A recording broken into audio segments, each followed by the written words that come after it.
രാത്രി ഏകദേശം 2:30 മണിയായി കാണും. ഒരുപാട് കഥാപാത്രങ്ങളെ വെച്ച് സിനിമയുടെ ഓരോ മിനിറ്റിലും നല്ല കോമഡികളും അതിനൊപ്പം തന്നെ കൗണ്ടറുകളും കൊണ്ട് ഒരു നല്ല സിനിമ. അതാണ് കന്നഡയിൽ സൂപ്പർ ഹിറ്റായി ഇപ്പോൾ മലയാളത്തിൽ വിജയകരമായി പ്രദർശനം തുടരുന്ന സൂ ഫ്രം സോ. ഇതുപോലൊരു സിനിമ എഴുതാനും അത് സ്ക്രീനിലെത്തുമ്പോൾ കാണുന്ന ആളുകൾക്ക് നല്ല രീതിയിൽ അത് കണക്ട് ആക്കാനും സിനിമയുടെ അണിയറ പ്രവർത്തകർക്ക് സാധിച്ചിട്ടുണ്ട്. നിഷ്കളങ്കമായ ഒരു ഗ്രാമം, അവിടെയുള്ള ഒരു പയ്യൻ ഒരു പ്രത്യേക സാഹചര്യത്തിൽ തൻ്റെ ശരീരത്തിൽ മറ്റൊരു സ്ത്രീയുടെ ആത്മാവുണ്ടെന്ന് പറയുന്നു. തുടർന്നുള്ള സംഭവങ്ങളാണ് ഈ ഹൊറർ കോമഡിയിലൂടെ പറയുന്നത്. ഈ പയ്യന്റെ ശരീരത്തിൽ കയറിയ ബാധ സോമേശ്വരത്തുള്ള ഒരു സുലോചനയുടെയാണെന്ന് ഗ്രാമവാസികൾ കണ്ടെത്തുന്നു. അതാണ് ചിത്രത്തിന്റെ ടൈറ്റിലും, സുലോചന ഫ്രം സോമേശ്വരം, സൂ ഫ്രം സോ. സോമേശ്വരത്ത് സുലോചന. പിന്നീട് ഈ ബാധയെ ഒഴിപ്പിക്കാൻ ഗ്രാമവാസികളുടെ കൂട്ടായ ശ്രമവും താൻ അകപ്പെട്ടിരിക്കുന്ന പ്രശ്നത്തിന്റെയും താൻ ചെയ്ത തെറ്റിന്റെയും ആഴം ബാധ കയറിയെന്ന് പറഞ്ഞ ആ യുവാവ് തിരിച്ചറിയുന്നതുമൊക്കെയാണ് കഥയുടെ ബാക്കി. ഒരു ലൈറ്റ് ഹാർട്ടഡ് മൂവി. ഒരു ഗ്രാമവും അവിടെയുള്ള പാവപ്പെട്ട ആളുകളും അവരുടെ നാച്ചുറൽ പെർഫോമൻസുകളും എല്ലാം കൂടി ചേർന്ന ഒരു ചെറിയ പടം. കോമഡി മാത്രമല്ലാതെ നല്ലൊരു റെലവന്റ് ആയ തീം കൂടി പറയാൻ ശ്രമിച്ചിട്ടുണ്ട് അണിയറ പ്രവർത്തകർ. കാന്താരയിൽ കണ്ട പല ഗ്രാമീണ മുഖങ്ങളും ഈ ചിത്രത്തിലുമുണ്ട്. അഭിനേതാക്കൾ എല്ലാവരും നല്ല പെർഫോമൻസ് തന്നെയാണ് കാഴ്ചവെച്ചിരിക്കുന്നത്. ചിത്രത്തിന്റെ ഏറ്റവും വലിയ പോസിറ്റീവും അതാണ്, മികച്ച പ്രകടനങ്ങൾ. അതുപോലെ മലയാളം ഡബ്ബിംഗ്. ബിഗ് ബഡ്ജറ്റ് സിനിമകൾക്ക് പോലും പലപ്പോഴും കിട്ടാത്ത ക്വാളിറ്റിയാണ് ഈ ചിത്രത്തിന്റെ മലയാളം ഡബ്ബിങ്ങിനും ഡയലോഗ്സിനും പാട്ടുകൾക്കും കിട്ടിയിരിക്കുന്നത്. കാണുന്നതൊരു കന്നഡ ചിത്രമാണെന്ന ചിന്ത പോലും നമ്മൾക്ക് എവിടെയും വരാത്ത രീതിയിലാണ് ചിത്രത്തിന്റെ ഡബ്ബിംഗ് നിർവഹിച്ചിരിക്കുന്നത്.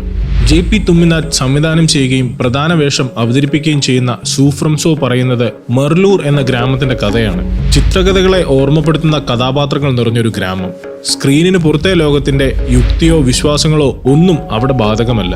ഒരു പൊടിക്ക് ഓവറാണ് സിനിമയിലെ ഓരോ കഥാപാത്രങ്ങളും. നാട്ടിലെ 6 വയസ്സുകാരൻ മുതൽ 60 വയസ്സുകാരൻ വരെ രവീണൻ എന്ന് മാത്രം വിളിക്കുന്ന കഥാപാത്രം മുതൽ തുമ്മിനാഥ് തന്നെ അവതരിപ്പിക്കുന്ന അശോക വരെ എല്ലാവരും വളരെ യുണീക്കായ ക്യാരക്ടറുകളാണ്. തുടക്കം മുതൽ അവസാനം വരെ ചിരിയുടെ രസചരട് പൊട്ടാതെ തന്നെയാണ് തുമ്മിനാഥ് കഥ പറയുന്നത്.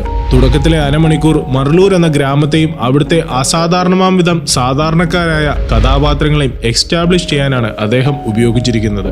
കേന്ദ്ര കഥാപാത്രങ്ങളിൽ മാത്രം ചുറ്റിത്തിരിയാതെ സ്ക്രീനിൽ വന്നു പോകുന്ന വളരെ കുറഞ്ഞ സ്ക്രീൻ സ്പേസ് മാത്രമുള്ള കഥാപാത്രത്തിന് പോലും കൃത്യമായ ഡെഫിനിഷനും ട്രാക്കും നൽകുന്ന കഥപറച്ചിലാണ് ചിത്രത്തെ ആസ്വാദികരമാക്കുന്നത്. ഇത്ര സമ്പന്നമായ ഒരു സപ്പോർട്ടിംഗ് ക്യാരക്ടേഴ്സ് ഉള്ള ലോകം വളരെ വിരളമായി സിനിമയുടെ എഴുത്തിൽ കാണാറുള്ളൂ. പാൻ ഇന്ത്യൻ ചിത്രങ്ങളുടെ കാലത്ത് വലിയ താരങ്ങളും കണ്ണഞ്ചിപ്പിക്കുന്ന കാഴ്ചകളുമൊന്നുമില്ലാതെയാണ് സൂ ഫ്രം സോ എന്ന കന്നഡ ചിത്രം തിയേറ്ററുകളിലേക്ക് എത്തിയത്. കർണാടകയിലെ വിജയത്തിന് പിന്നാലെ ചിത്രം മലയാളത്തിലേക്ക് മൊഴിമാറ്റി കേരളത്തിലും മികച്ച കളക്ഷൻ നേടി നിറഞ്ഞോടുകയാണ്. ദുൽഖർ സൽമാനാണ് ചിത്രം കേരളത്തിൽ വിതരണം ചെയ്തിരിക്കുന്നത്. വലിയ വിജയം സ്വന്തമാക്കിയ കാന്താര, KGF പോലുള്ള ചിത്രങ്ങളിലെ ചുവട് പിടിച്ച് അതേ പാറ്റേണിലുള്ള ചിത്രങ്ങൾ ചെയ്യാൻ ശ്രമിച്ച് പലരും പരാജയപ്പെടുമ്പോൾ വളരെ നിഷ്കളങ്കമായ തീർത്തും സാധാരണക്കാരുടെ കഥയുമായി JP തുമ്മിനാഥ് എന്ന സംവിധായകൻ ഒരു മികച്ച ചിത്രം തന്നെയാണ് സമ്മാനിച്ചിരിക്കുന്നത്. ഇതേ വിഷയം ഇത്ര മനോഹരമായ ഈ ചിത്രം നിർമ്മിക്കാൻ തയ്യാറായ നടനും സംവിധായകനുമായ രാജ്ബി ഷെട്ടിയും പ്രതിപാദിക്കുകയുണ്ടായി. ചിത്രത്തിൽ വളരെ മികച്ചൊരു വേഷത്തിൽ അദ്ദേഹവും എത്തുന്നുണ്ട്. സ്വന്തം ജീവിതത്തെക്കാൾ മറ്റുള്ളവരുടെ ജീവിതത്തിൽ എന്ത് സംഭവിക്കുന്നു എന്നതിൽ താല്പര്യമുള്ള ഗ്രാമീണരുടെ ലോകത്തേക്ക് കൊണ്ടുപോയാണ് തുമ്മിനാഥ് കഥ പറയുന്നത്. അവിടെ എത്തുന്നതോടെ നമ്മൾ പോലും അറിയാതെ നമ്മളും അവരിൽ ഒരാളാകുന്നു. പ്രധാന കഥാപാത്രങ്ങളെ അവതരിപ്പിച്ച എല്ലാവരും വളരെ മികച്ച പ്രകടനമാണ് കാഴ്ചവെച്ചിരിക്കുന്നത്. പക്ഷേ സൂ ഫ്രം സോയുടെ ആത്മാവ് സപ്പോർട്ടിംഗ് കാസ്റ്റ് ആണ്. അവരെല്ലാവരും തങ്ങളുടെ പ്രകടനങ്ങൾ കൊണ്ട് സിനിമയുടെ ഗ്രാഫ് ഉയർത്തിയിട്ടുണ്ട്. ഇത്ര മനോഹരമായ ഈ സിനിമ മലയാളത്തിലേക്ക് എത്തിച്ച ദുൽഖർ സൽമാന്റെ വേഫറർ ഫിലിംസിനും അഭിനന്ദനങ്ങൾ. 90കളിലൊക്കെ ഇറങ്ങിയിരുന്ന സത്യനന്ദിക്കാട്, പ്രിയദർശൻ സിനിമകളെ ഓർമ്മപ്പെടുത്തുന്നത് പോലൊരു മികച്ച ചിത്രമാണ് സൂ ഫ്രം സോ. ചിത്രത്തിന്റെ അണിയറ പ്രവർത്തകർ പറഞ്ഞതുപോലെ, വരൂ, വന്ന് ചിരിക്കൂ, ചിരിച്ച് പേടിക്കൂ, പേടിച്ച് ചിന്തിക്കൂ. കാരണം ചിന്തിക്കാനുള്ള മികച്ച ഒരു തീം തന്നെയാണ് ചിത്രം പറയുന്നത്. ചിത്രം തിയേറ്ററിൽ തന്നെ കാണാൻ ശ്രമിക്കുക. നല്ലപോലെ ചിരിച്ച് ആസ്വദിച്ച് കാണാവുന്ന ഒരു കൊച്ച് വലിയ ഫീൽ ഗുഡ് മൂവി തന്നെയാണ് സൂ ഫ്രം സോ.